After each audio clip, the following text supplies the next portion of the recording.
Going on with Lady D today. I'm your host, Lady D.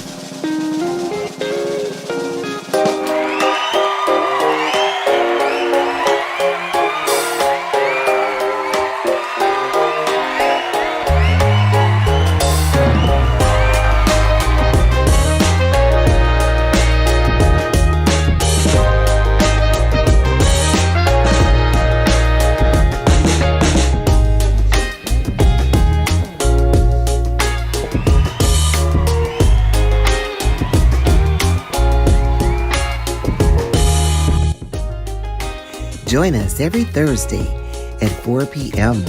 for another breakthrough conversation. Be a guest on our show, 216-571-2235. Well, welcome to What's Going On with Lady D today, and I'm your host. Today, we welcome Patricia Page, the founder of From Crayons to Lipstick, and Martinez Mims. She is a poet, an author, a youth advocate, and we have two powerful women inspiring and uplifting our community. Welcome to the show. Thank you. So, Sister Paige, it's always good to have you in the studio with us. And it is that time of year where you bring all these beautiful young ladies together for this wonderful event. So, without further ado, tell our listeners a little bit of something about Sister Paige. Well, Sister Paige is just a servant of the Lord. Okay. And wanting to encourage and advocate for our women and girls. I want to be an encouragement to them and do things that will help them along their way. Okay. And to inspire them to be all that they can be, as the commercial used to say. Be all that you can be. Be all that you can be. Be all that you can be. Because they can, and they are. Because they are God's precious gift. They are his rubies. And it says so in the Bible. Yes. Yes. Yes, indeed. Yes, indeed. Yes. So it's just my opportunity to bring women and girls together in fellowship and community once a year. Once a year. And but I envision more. And I'm glad that you're keeping this vision alive, because how many years have you been doing this event? Actually, I started out with you way back when. In 2016. Wow. And I've done it every year except for 2 years of COVID. Okay. So coming in 2026, it'll be 10 years. Because I was still working behind the scenes. Okay. Even though we didn't congregate out at the Mediterranean. Yes. And this is where the event is going to be. Tell our listeners the date and the time of this wonderful event. The event is going to be Saturday, October the 18th at the Mediterranean Event Center in Bedford Heights, Ohio. The doors open at 11 and we get started at 11:30. And we have a dynamic table of women to present to us. We have our own Reverend Brenda Ware Abrams from KAZ Radio. Yes, yes. As our KZ. mistress of ceremony. We have none other the Reverend Donella Williams from Dunham Avenue Christian Church. Okay. She blessed our souls last year. I had women saying, we need her again. Okay. And she graciously accepted the invitation. And we have Benita Jenkins. I heard Miss Jenkins sing at several black nativities at Carey House. Okay. And this last time, I said, I gotta have her. Okay.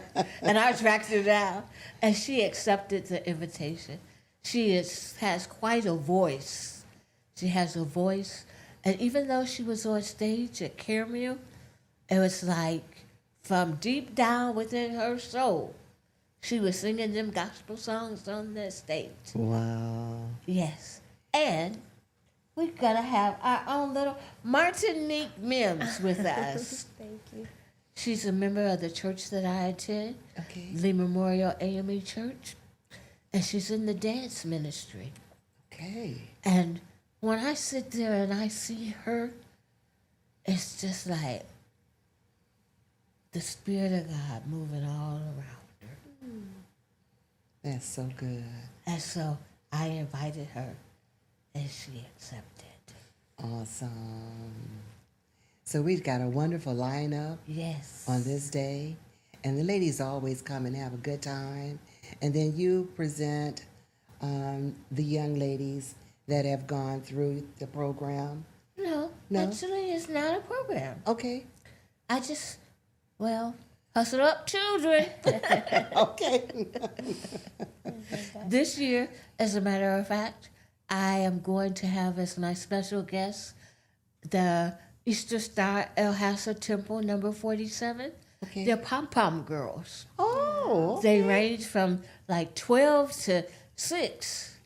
And they've been in competitions regionally and district-wise. And they're just a beautiful young group of young ladies. And I just want to encourage them and the work that they're doing with those young girls. That is awesome. And I welcome all other young girls with their grandmas and the aunties and the aunts and the mamas to Yes. come on and be a part. Yes.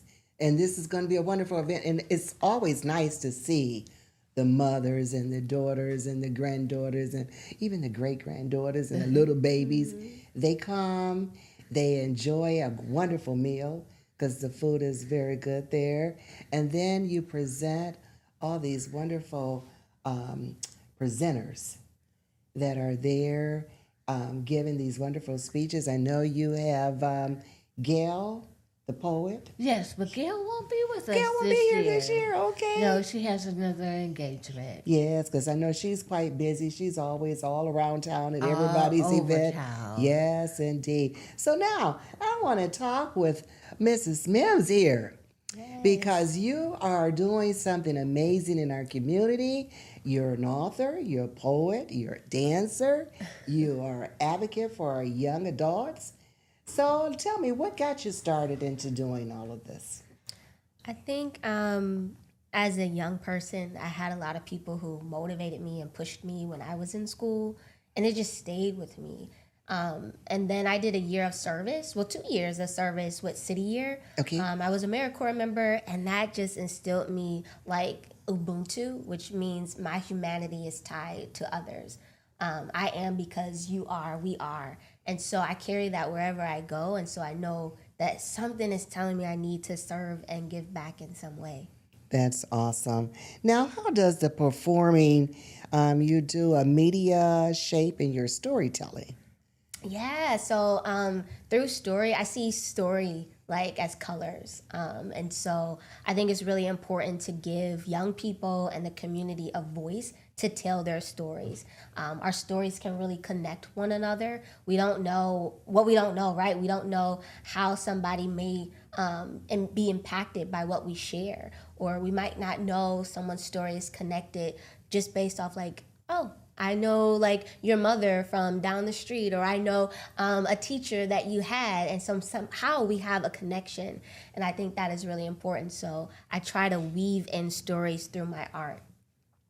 Now, you have came out with your own book. You're an author. Yes. Let's I talk have the about book your here. wonderful book here. And that is Through the Colors of a Butterfly. Yes, Through the Colors of a Butterfly. I can just read the back to you for everybody to know. But it's about a young girl named Unique, and she must confront her fears after her family moved to a different side of town halfway through her school year. And being a child with physical differences in a new school creates worries for Unique, but everything changes when she is asked to take care of a class pet.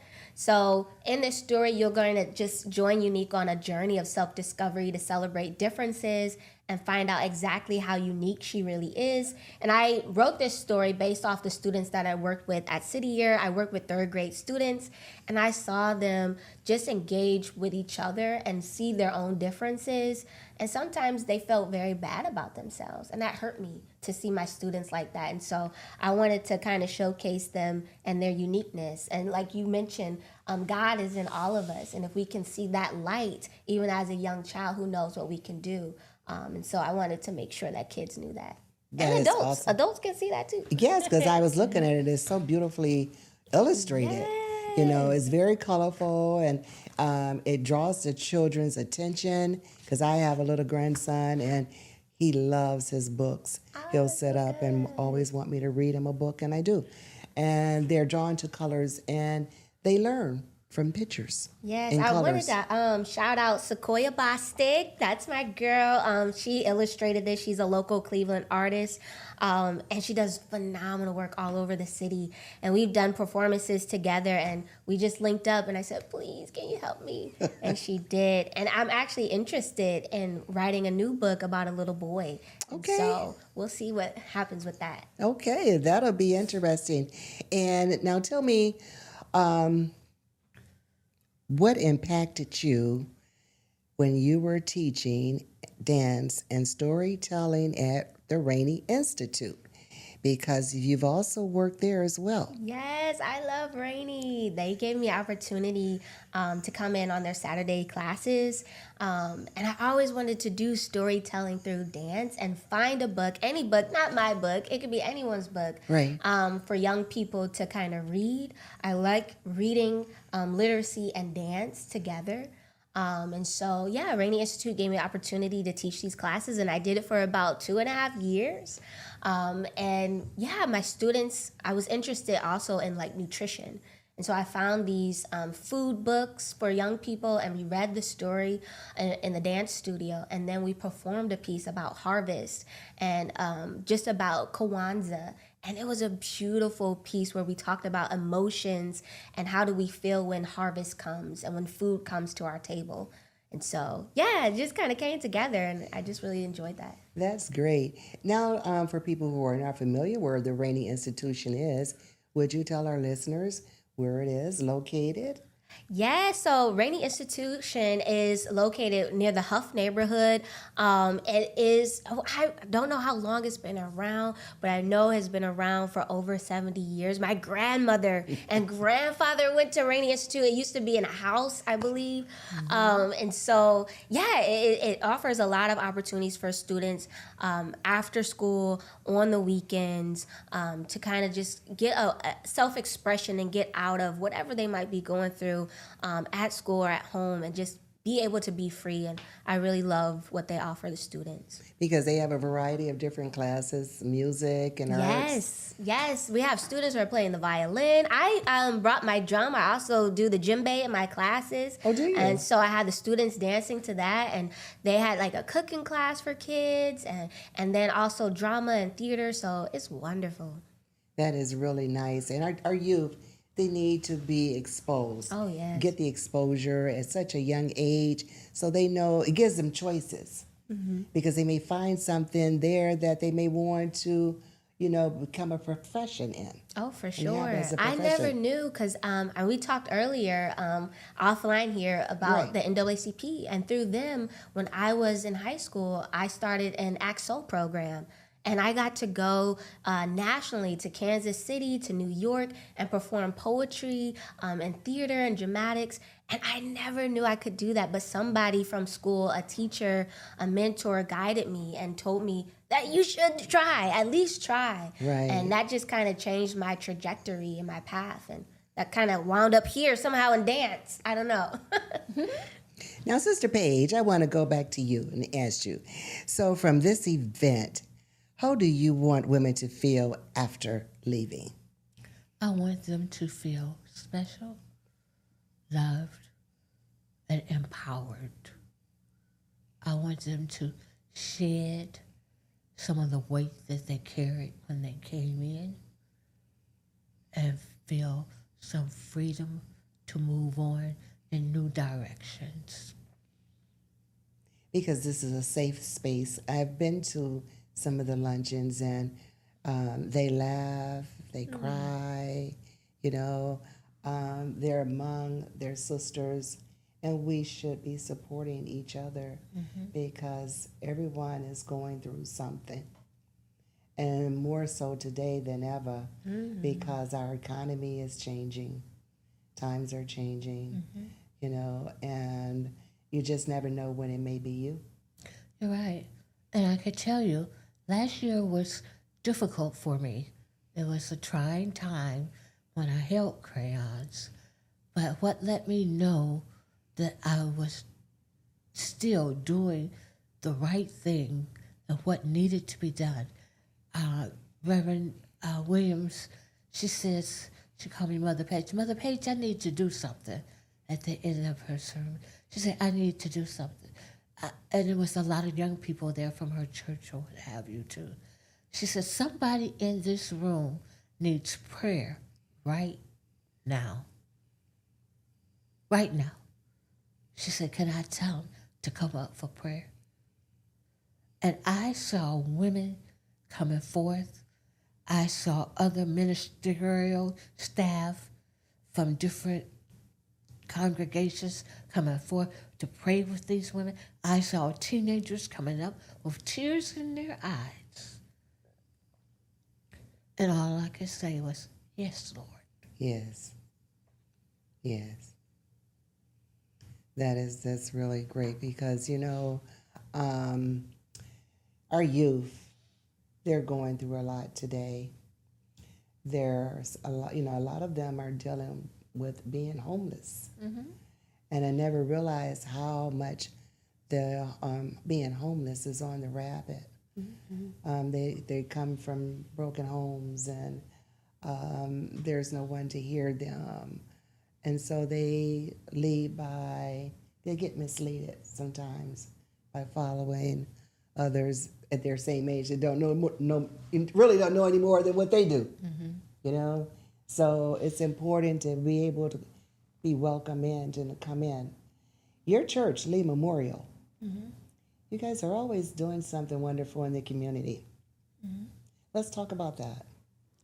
Well, we have a very community-minded pastor, Reverend Roger K. Reed. Okay.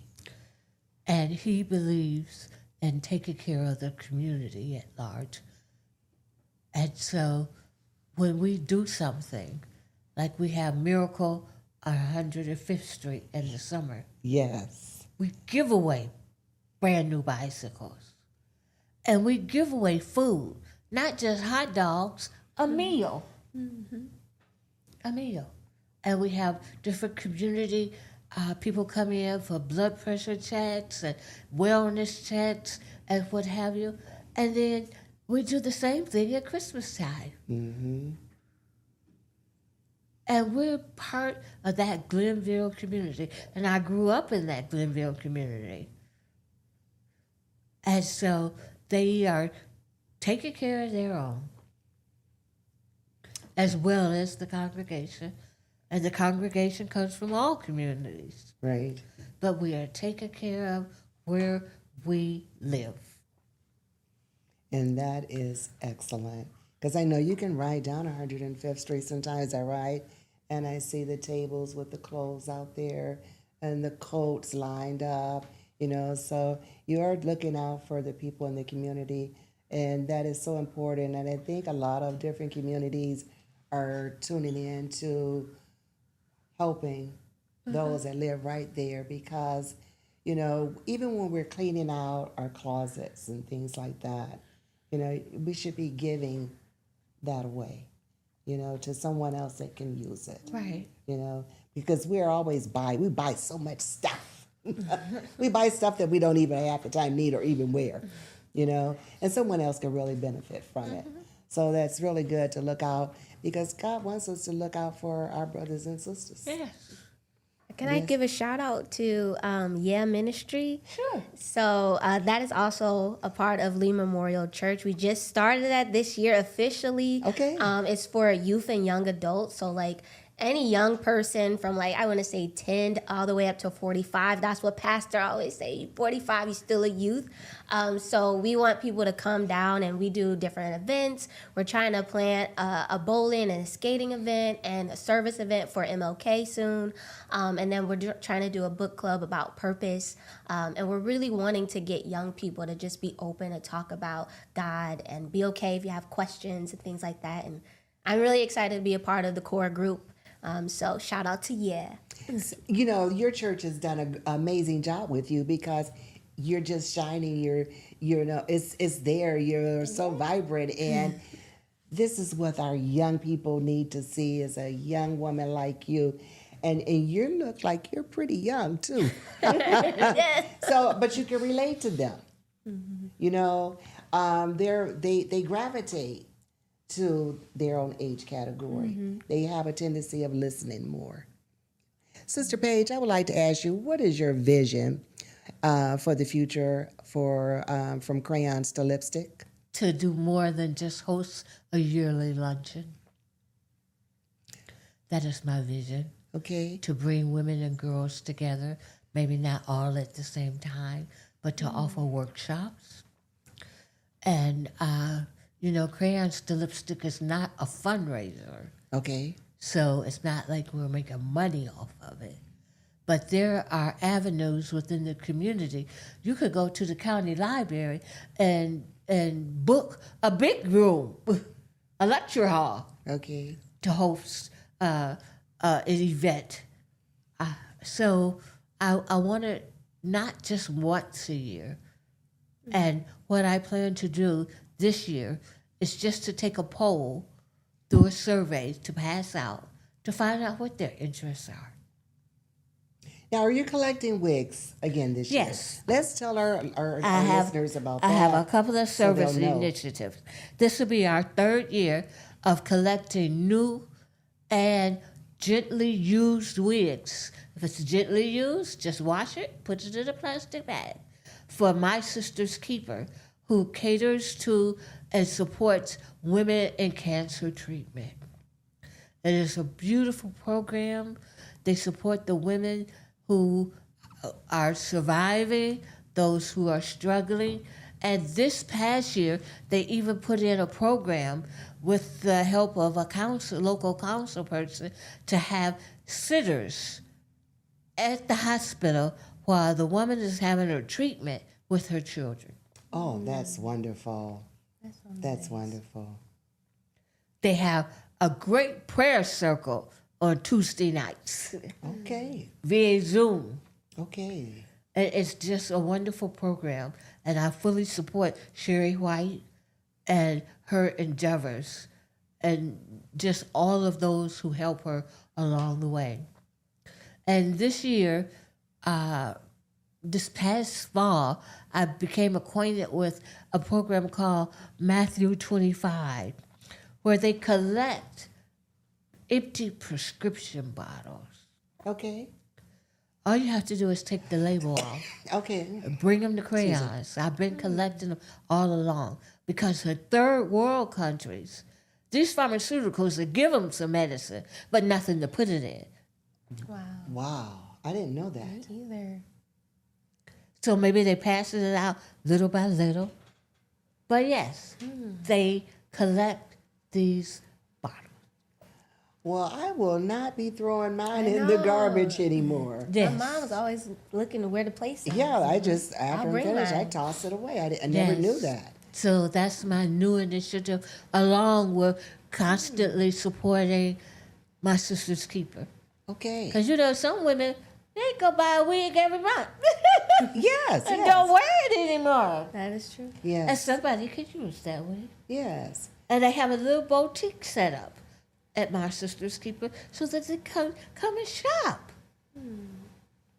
Now, where is My Sister's Keepers physically located? It is at a church at East Cleveland on Okay. Euclid Avenue. Okay. Can't think of the name of the church, but that's where the pastor has given the space. Okay, so they can bring the wigs to your event. Bring the wigs to my event. Okay, so tell our listeners the date and time of this event again. The date is Saturday, October the 18th Even if you just want to drop off the wigs, you could do that at the door. You don't have to get a ticket to be at the event. Okay. We would appreciate it. The women would appreciate it.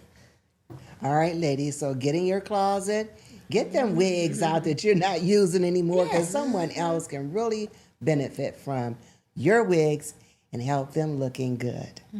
Now, this is what's going on.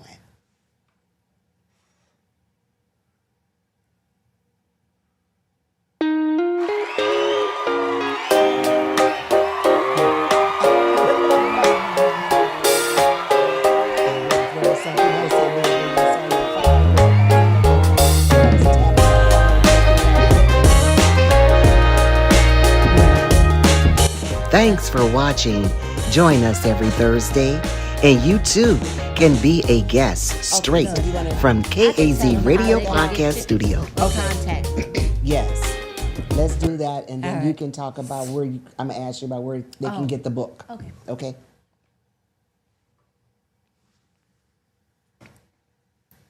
Okay.